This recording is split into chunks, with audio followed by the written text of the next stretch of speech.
This is a mini lesson analysis on Marth versus Yoshi. Alright, so surely you could have a better plan and opener than just doing a run-up shield and then doing a rising fair from edge where it could CC. You know, the general game plan, especially at low percents, is that you want to do like slight jump back late fairs. Essentially, you want to do a late fair from Yoshi's furthest, possible threat range from you do a latest fair and then you shield in case they try to parry, they do like a jab afterwards, and then usually you could grab out that or do a nair out shield. That's like the general game plan of what Marth should do. And instead, you're kind of like engaging Yoshi too much. And the problem with Marth just tries to engage Yoshi is that you leave yourself often very vulnerable, and it gives Yoshi big openers, things like down tilt, up air, and other things that they could do to like effectively zero to death Marth. So that's why you kind of need to poke first, and then once you built up enough percent, we're around like 70% where forward smash starts breaking armor.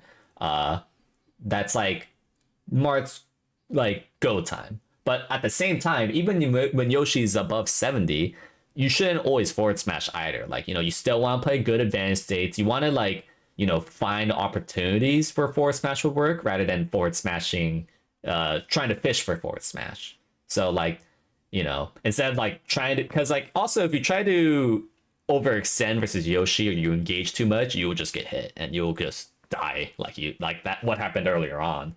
So that's like the general game plan. And also you swung way too early there. And also it wouldn't have even really edge guarded much. Oh, that was a good tipper fair to break his armor. But yeah, that's like the general rule of thumb is you primarily want to do very safe pokes against Yoshi rather than trying to engage like you're trying to do. Also, it's a big test of how you deal with things like disadvantage states too, because if you're always shield grabbing or doing dash attacks, bad habits out of disadvantage, Yoshi will eat that shit up. So and lunging, you don't have to go for openings like that. Just because they do an aerial, it does not mean that you have to dash dance grab that, by the way. Play it safe, poke, and generally good things will happen against Yoshi.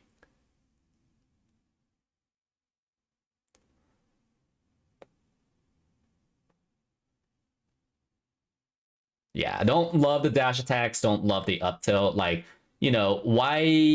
risk death when you could just play it safer with a wave dash back and do late fairs? Why even risk getting reversal with that up air from the top platform when instead, you could just, because here's consider you try to go for a direct attack like that dash attack, you got nothing. So why not play it safer and still get essentially the same reward? It'd be one thing if you got reward for that rising fair, but instead now you're getting reversaled for this shield drop up air.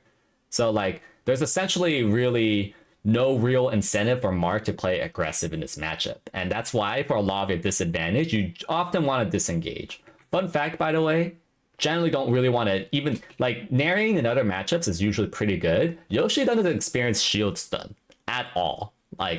That's why shield dropping is really good for Yoshi. He doesn't experience any kind of shield stun, and that's why he can even punish your nair if he reads your timing.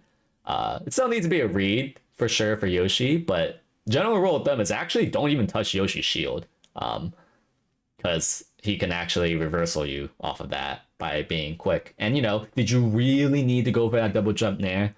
So by far your biggest problem is you're not going for enough pokes in neutral. Rising fair to forward smash, what did that get you? Got you literally nothing. It was the dash attack getting you. It barely got you anything, right? And then you tried engaging with him in his side platform, and now he's edge guarding you.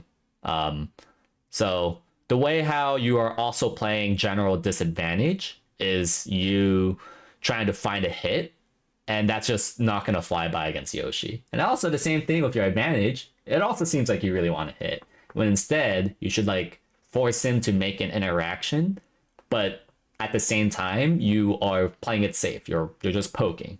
That's what you gotta do against Yoshi.